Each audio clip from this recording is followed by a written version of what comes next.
Hello, everybody. Welcome to another podcast on RINI Rose Creative Cafe. Have you noticed how often the word manifestation appears on your social media feeds lately? Well, this is not an idea or a practice that sprouted in 2025 or 2026. It has been there since time immemorial. Today, manifestation has become a massive global business. Anything for that matter, when it's exaggerated, becomes commercialized. Everywhere you look, influencers are selling expensive crystals, specialized journals, and luxury weekend retreats in the name of manifestation. They promise that if you simply close your eyes, think positive thoughts, and visualize $1 million, the universe will magically deliver it to your doorstep. This modern version of manifestation is highly commercialized, meaning it is designed to sell products. It tells people that getting what they want is effortless. But let's be completely honest. I want you to think about this. If achieving your dreams were as simple as wishing for them, everyone would be living their dream life right now. Because of this constant marketing, many language learners and viewers feel confused or skeptical. You might ask yourself, is this real science or is it just a trendy scam? To understand the true power of this concept, we have to strip away the marketing fluff and look at what real manifestation actually means. Real manifestation is not a magical trick, nor is it a financial industry. It is a deeply psychological process of transforming your internal thoughts into external, physical reality through a combination of focus, mindset shifts, and deliberate daily action. So, what is real manifestation? To fully comprehend real manifestation, we must look at how our brains process information. In psychology, there is a fascinating system in your brain called the reticular activating system, or the RAS. Think of the RAS as a filter. Every single second, your eyes and ears are exposed to millions of pieces of information from the environment. Your brain cannot process all of it. So, the RAS decides what is important and what can be ignored. Now, what determines what the RAS lets through? Your dominant thoughts. If you constantly tell yourself, I'm a bad public speaker, or people will judge my English pronunciation, your RAS will actively look for evidence to prove you right. You will only notice the one person yawning in the audience, and you will completely miss the 5 people smiling and nodding. Real manifestation is conscious choice to reprogram this filter. When you focus intensely on a specific goal, such as becoming a confident, fluent communicator, you are instructing your brain to start noticing opportunities, resources, and connections that were always there, but were previously invisible to you.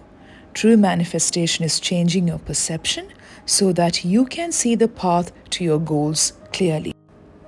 The Secret 1917 Manifesto of Michael Jackson. Let us look at a powerful historic example of how this works. In 1979, Michael Jackson was only 21 years old. Even if you like him or not, this is the reality.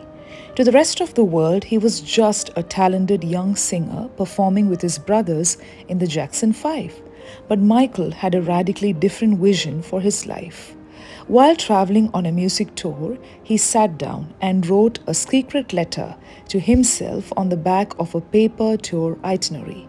This handwritten note, which was discovered years later by journalists, is a masterclass in manifestation.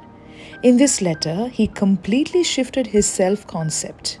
He wrote, MJ will be my new name. No more Michael Jackson. I want a whole new character, a whole new look. I should be a totally different person. People should never think of me as the kid who sang ABC. I should be a new incredible actor, singer, and dancer that will shock the world. I will be magic. Michael Jackson did not just wish for success. He used absolute specificity. Later, when he was recording his album Thriller, He took a marker and wrote the number 100 million on his bathroom mirror so he would have to look at his target every single morning. He was intentionally reprogramming his mind to expect greatness. But here is the critical detail that modern internet trends completely ignore. Michael paired his mental visions with an unbelievable, almost superhuman work ethic. He was a notorious perfectionist. He would spend 8 to 10 hours a day practicing a single dance step in front of a mirror until his feet bled.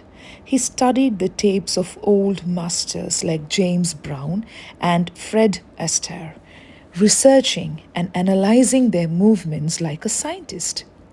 What was the result of this intense alignment of mind and body? His 1979 manifesto came true to the exact letter. He did shock the world. He did change his name to MJ, and Thriller became and still remains the best-selling album in human history. Now, what are the two pillars of manifestation?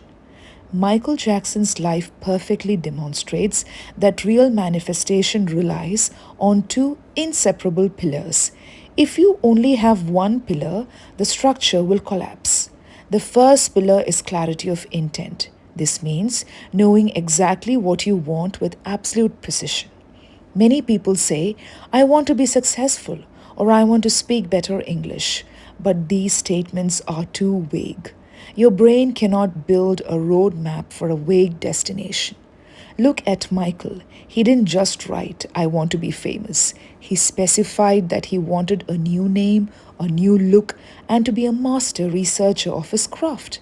As a language learner, you must define your success clearly. What does fluency look like for you? Does it mean delivering a 20-minute presentation at work without looking at your notes? Real manifestation requires you to paint a vivid, detailed picture of your destination. The second pillar, which is the most important, is inspired action. Manifestation without action is simply a daydream. The text Michael wrote on that paper didn't magically dance for him. It gave him the mental stamina required to endure hours of grueling physical practice. When you visualize your goals, your brain experiences a boost of positive emotion and dopamine. You must use that energy immediately to take action. If you want to manifest confidence, you cannot wait until the fear disappears. You must speak while feeling the fear. You must write the paragraphs, record the videos, and practice the vocabulary daily. Action is a bridge that connects your internal thoughts to your external reality. As language learners or as skill developers, the biggest obstacle to manifestation is often our own internal dialogue. We face deep emotional barriers like the fear of making mistakes, the fear of judgment, or what psychologists call imposter syndrome. The persistent feeling that you're not as competent as others think you are. When you try to manifest a higher version of yourself, your old identity will try to pull you back. It will whisper, who are you to teach others? Why would people listen to your voice? To defeat this, you must understand that making mistakes is not the opposite of progress. It is an essential part of it. If you do not allow yourself to make mistakes, you are denying yourself the opportunity to learn and correct your course. Real manifestation means accepting that your current state is temporary. You are a work in progress. By deliberately choosing to focus on your growth, by showing up consistently, even when your progress feels slow, and by refusing to let trivial errors define your worth, you naturally begin to embody the identity of the person you want to become. Shift your focus away from the commercial trends. Embrace absolute clarity. Commit to daily action and allow your mindset to pave the way for your true potential. Happy listening, and I hope you really liked this podcast. When was the last time you wished for something? When was the last time you called yourself to action? You don't have to be inspired all the time, but your little action, the little step you take can really lead to wonders. God bless you all.